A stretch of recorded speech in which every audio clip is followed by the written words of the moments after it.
بسم اللہ الرحمن الرحیم الحمد للہ رب العالمین والعاقبۃ للمتقین والصلاة والسلام علی خیر خلقہ محمد وآلہ واصحابہ اجمعین۔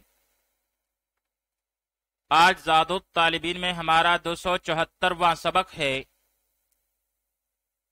جس میں ہم حدیث نمبر 268 کا ترجمہ، لغوی و صرفی تحقیق، تشریح اور ترکیب کے بارے میں پڑھیں گے۔ حدیث نمبر 268 ہے، اذا اطال احدکم الغیبۃ فلا یترک اہلہ لیلا۔ اذا اطال احدکم الغیبۃ فلا یترک اہلہ لیلا۔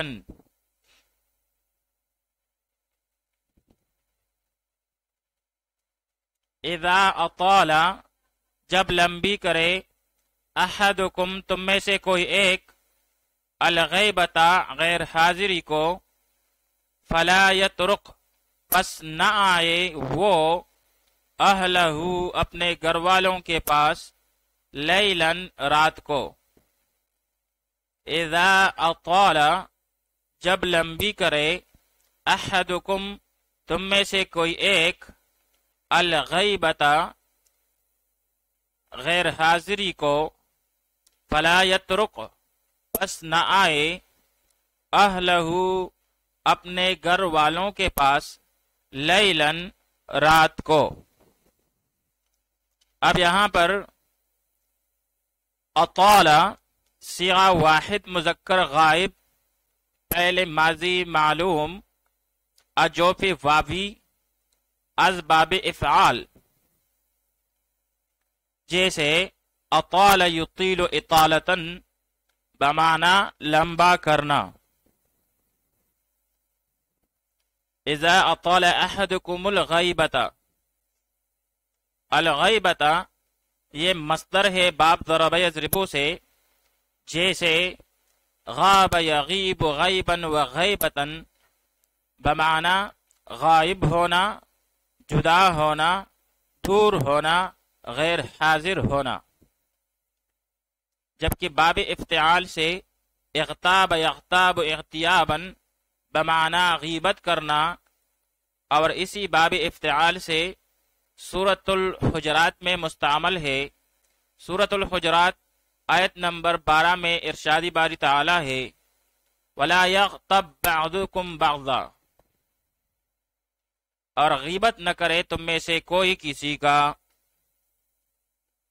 لا یترک صیغہ واحد مذکر غائب، پہلے نہیں معلوم، صحیح اسباب نصر ینصرو، جیسے طرق یطرق طرقا و طروقا بمعنی رات میں آنا۔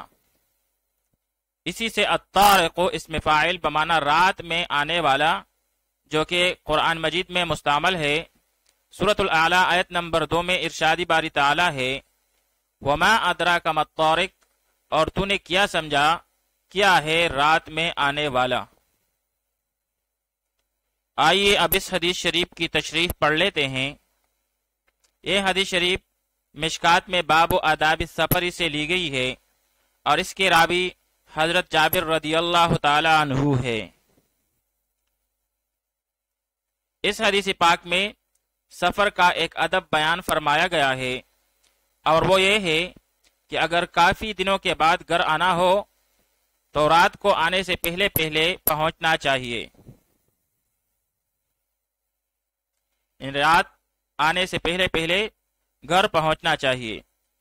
پھر اس میں کئی فوائد ہیں، مثلا یہ کہ کسی کی نیند خراب نہ ہو، اہل خانہ ڈر نہ جائیں، اور تیسرا یہ کہ بیوی پراگندہ حالت میں ہوگی، بال بکھرے ہوں گے اور عجیب صورت ہوگی، اگر اطلاع دے کر دن کو آؤ گے تو وہ تیار ہو کر استقبال کرے گی۔ یہ بات اس حدیث کے بعد مشکات میں دوسری حدیث عن جابرین سے معلوم ہوتی ہے۔ یہ فرمایا رسول اللہ صلی اللہ علیہ وآلہ وسلم نے کہ جب تم رات کو گھر آؤ تو اس وقت تک گھر میں داخل نہ ہو جب تک کہ بیوی تیار نہیں ہوتی اور کنگھی وغیرہ نہیں کر لیتی۔ علماء کرام اس کی وجہ یہ بیان فرماتے ہیں کہ اس میں ایک تو تکلیف دینا ہے اور دوسرا یہ کہ بیوی سے نفرت کا امکان ہے۔ پھر یہ حکم دن کو بھی شامل ہے۔ لمبی سفر سے واپسی دن کو ہو تو بھی گھر والوں کو اطلاع ہونی چاہیے، کیونکہ بعض اوقات گھر والوں کو ضروری لوازمات کرنے پڑتے ہیں، تو ان میں خلل واقع ہونے سے بچانے کے لیے پہلے اطلاع ضروری ہوتا ہے۔ پس رات کی قید یا تو اتفاقی ہے یا زیادہ ضرورت کی بنا پر ہے۔ علامہ نووی رحمۃ اللہ تعالی علیہ فرماتے ہیں کہ یہ مکروہ اس شخص کے لیے ہے جو کافی عرصہ کے بعد آ رہا ہو، اور اگر مختصر سفر تھا یا گھر والوں کو پہلے سے اطلاع تھی تو اب رات میں بھی گھر میں آنے میں کوئی مضائقہ نہیں ہے۔ آئیے اب اس حدیث شریف کی ترکیب پڑھ لیتے ہیں۔ اذا طال احدكم الغیبة فلا يترك اہلہ لیلا۔ اذا اطال احدكم الغیبة، یہاں تک یہ شرط ہے، اور فلا يترك اہلہ لیلا یہ جزا ہے۔ اذا کلمہ شرط، اطال فعل ماضی، احدکم مضاف مضاف الیہ مل کر مرکب اضافی ہو کر یہ فاعل ہوا اطال فعل کے لیے، اور الغیبۃ منصوب بالفتح لفظاً ہو کے مفعول بھی، پھر فعل اپنے فاعل اور مفعول بھی کے ساتھ مل کر جملہ فعلیہ خبریہ ہو کر یہ ہوا شرط۔